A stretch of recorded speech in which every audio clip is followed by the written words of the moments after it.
Hi, everybody. So I'm going live after a little while, a few days, I think a whole week of not being live, and I'm not at home, as you can tell, unless you believe that the Canyon Crest Center is my home, which is starting to be. I really don't know. Hey, Bea, I really don't know if you can hear me well. I know that there's a lot of ambience and there's music playing. Okay, awesome. I look clear, so I guess I'm like a bit transparent, and that's gonna be okay for people since I'm about to speak some truth to you guys. You know, this is actually, I don't have much planned, and I wanted to speak about not only my business. Trumpet sounds good. Okay, thank you, Bea. Cool. I'm glad that I can be heard well. Um, you know, Breakthrough the Other Side is a business I started not too long ago. I became a life coach and I became a breakthrough specialist. Having done a lot of work already in coaching people through their path, more like in a shamanic or magical or spiritual type of path. And I used to work with soul retrieval type of adventures where I would take people on a voyage. I still do actually, but I take people on a voyage in order to retrieve a part of their history or a part of their experience that has been trapped in the psyche somewhere, or in a traumatic event. Then I learned NLP, which is neuro linguistic programming, and I'm using it in a way, in basically in the same way, just in a way that will allow that presence within to shine even brighter. And I decided to help people that are in depression, that are struggling with PTSD, with trauma of any sort, and also with addictions or overcoming them and recovery. But I get all sorts of clients too that want to do a lot of things. The other business you might know me from is my tarot reading, divination business, which I call Readings by Viento de Octubre. I actually have a page here on Facebook called Readings by Viento de Octubre. And I'm going to start posting live from there as well, so that just as a way of making it known, I'm letting you all know that I do awesome readings. I do what is called, what I call essence readings, and very much in tune to what I do with my work, which is to connect to the essential self, to the being that resides or experiences a lifetime and resides within your psyche, your mind, and your heart. Hey, Maritza, good to have you here, all of you. In order to help navigate this maelstrom we call a lifetime, or if it has become a nightmare, sometimes we just need to wake up from it. I go through them from time to time as well. None of us are actually immune to the lower dimensions, but we do become more and more experienced and adept at navigating with elegance. A lot of us who are in this work are dedicated to the being within, to that divine spark within all that resides inside. A lot of my work with Breakthrough the Other Side has to do with behavior, of course, to the point where I seek to make a tangible change, not me, but for the client, to be able to effect a tangible change that can be measured by either the environment or the behavior that is then affected by the client. In other words, if we see you doing the exact same thing again after we're done, then we haven't done much. And a lot of times the change is very, it can be measured, though it's very subtle, and yet it is a change. Let me give you an example. Thank you, Maritza. Let me give you an example. Saturday night, when I was in the midst and in the middle of Coyote's meditation intensive, which turned out to be much more of an essential breakthrough. Essential not in the sense that it was needed, but essential in the sense that it was of the spirit. And it actually, for me, turned out to be a change or a shifting of essential being habits. Those habits that we carry through, if you will, beyond beyond life, right? Anyhow, I went dreaming in the night. At night, I went dreaming, and I was riding in the car. Koyote was driving the car. Ooh, it was like this little white car. Diana was with me, and a few others were with me as well from the intensive and from the group as well. And we were riding in the car, and then I asked him to pull over in this one parking lot. It was a desolate parking lot, and usually I don't see the lights, almost like you see right now in the background. Over and desolate, meaning that there were no cars except for an RV somewhere in the distance. And I already had in mind that I was meeting this guy. I got out of the car and I asked him to wait for me, and I went across the parking lot, and the guy pulled. And he was a guy, a neighbor of Renee the Dreamer here. They used to live in some apartments that I met. I'm not even going to say his name, but it's not someone that I know very well. Someone that I've met, shook hands with, have a few words with.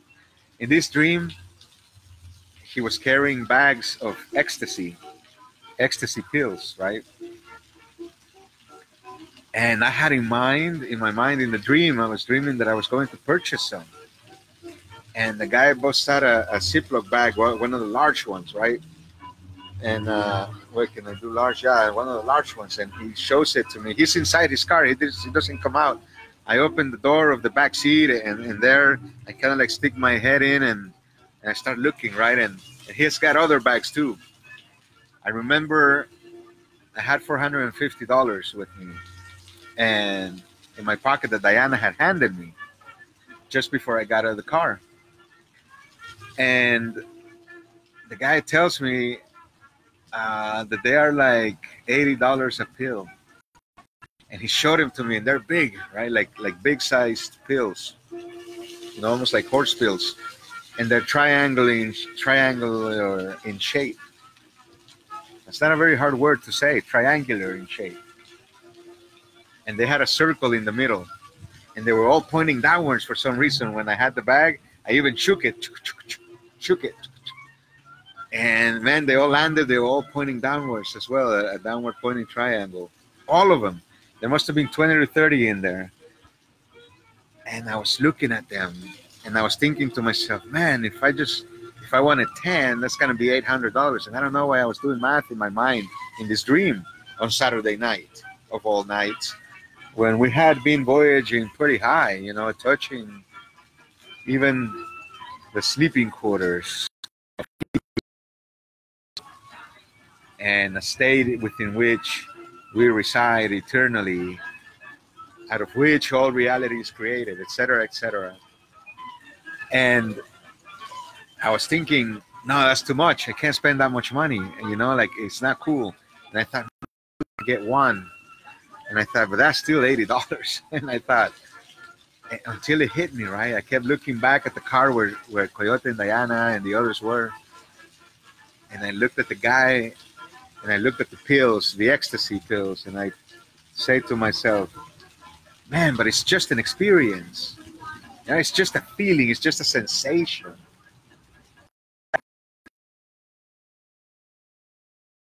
I started, well, it's awesome, it's beautiful, it's ecstatic, it's orgasmic, whatever it is. It's just a feeling, a sensation with no intent, with no purpose, to no end.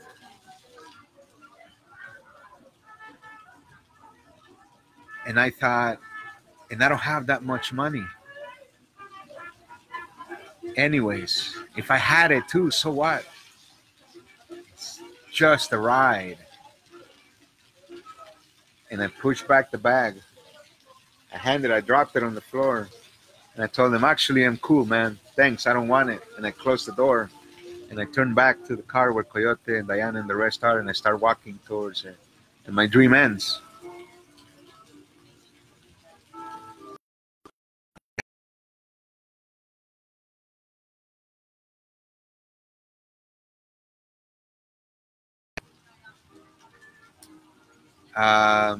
I think I got disconnected for a moment. I'm not sure. I got a message here that I got disconnected. Anyhow, I'm back, I hope.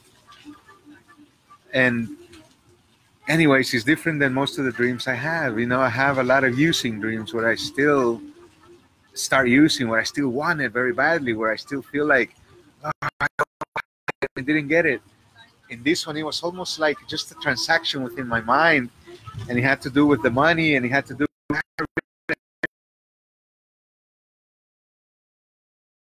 you know. Anyways, I hope I'm getting through. I know the connection is pretty flimsy here. I'm getting messages on Facebook that are telling me this. Anyhow, thank you all for still being here. Last night, not a dream, or is it? I was riding with Koyote last night, and after I dropped him off, I went to a gas station, and it was late at night.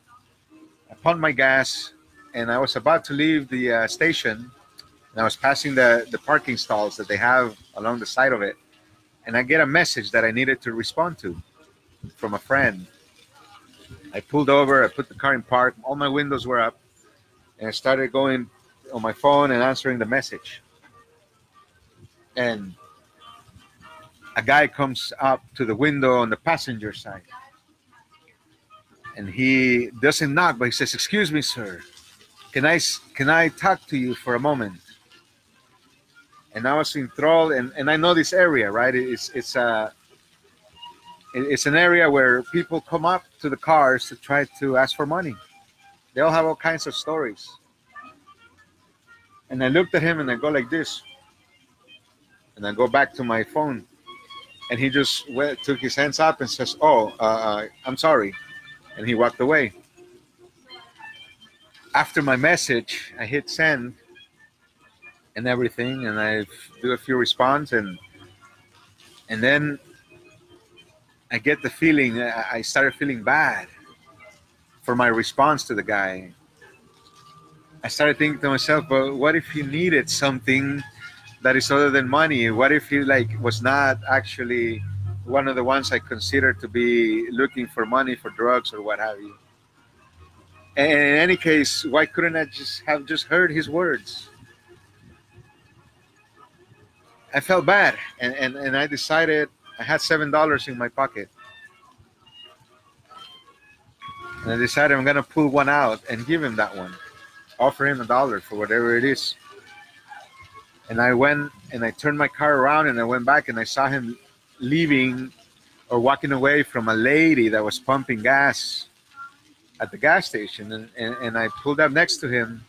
And I opened my window on my side. And I asked him, "Hey, you wanted to ask me a question or say something earlier?" And he said, "Oh, thank you for coming back." And he tells me his story. And he says, and he's dripping sweat. Like you can see all, like, man, hundreds of droplets of sweat dripping down from his face, from his nose. And I tell you, it wasn't hot that day, that last night. It wasn't hot. It was pretty cool out there. And what I'm trying to say is that, you know, people who are high on methamphetamines or something like that tend to sweat a lot when something's going on. He tells me a story. He's from LA, he says, and he ran out of gas. His wife is over there, and he even pointed to a ghost place. I mean, there's nobody there. My wife, she's over there with our car, and it's like across the street to a Jack in the Box. And he says, and man, I'm just trying to get back to my grandchildren, man. I'm just trying to get some gas to get back to my grandchildren. And I said, hey, I have $1 that I can offer you.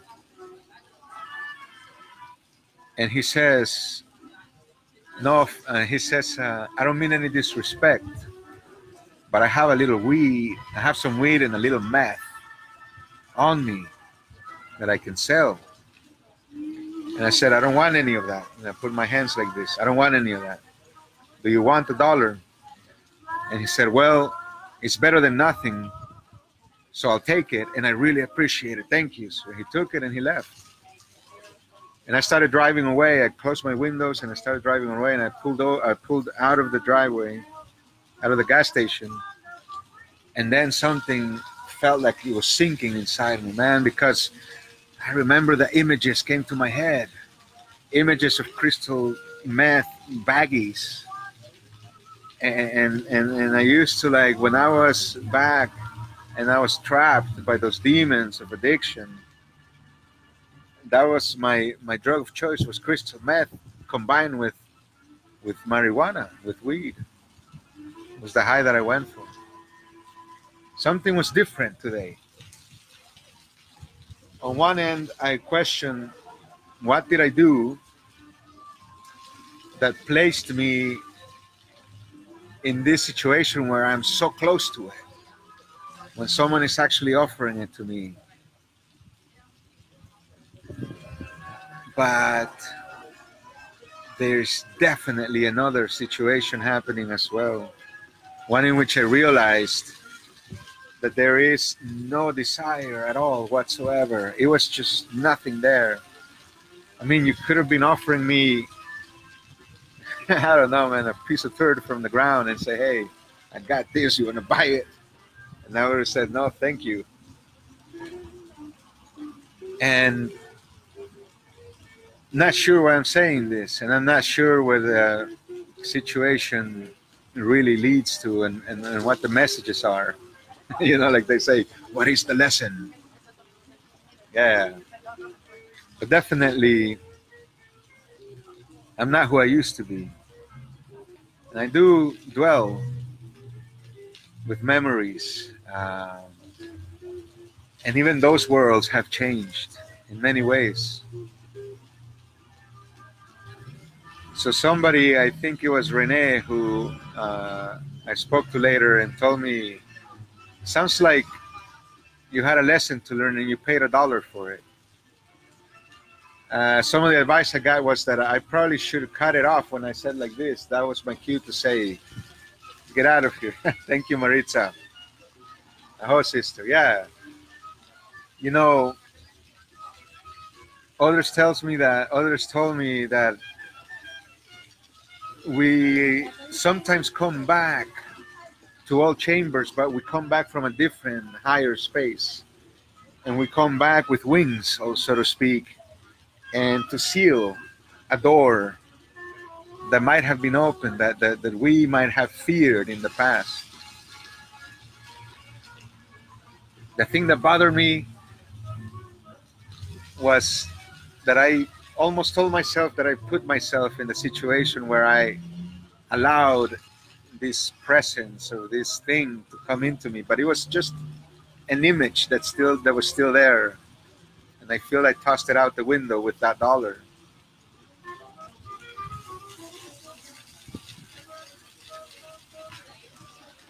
I'm going to, and that's where it ends.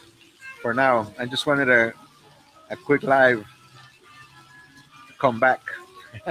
And anyhow, I had heard news of others who actually relapsed again.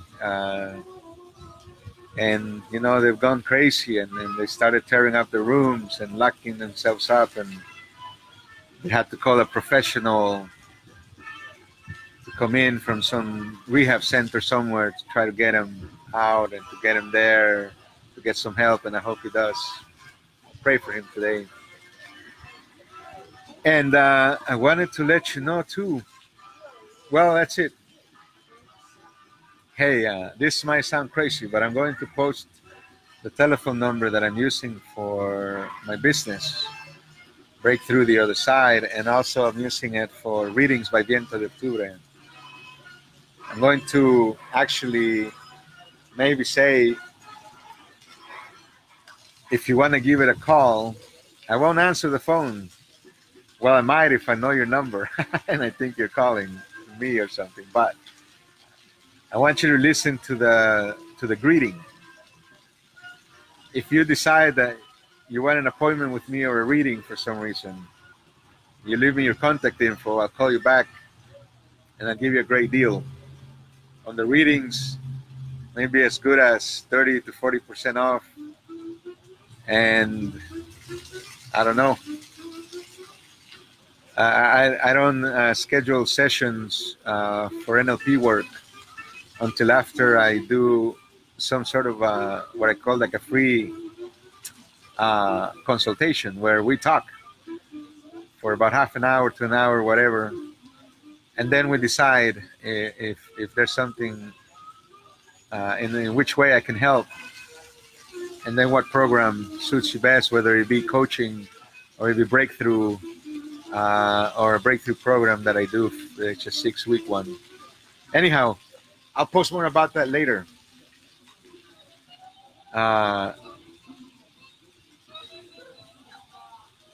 Thank you for listening. Yeah.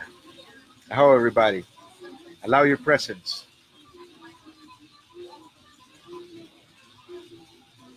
What do you mean, how? Just be true to yourself.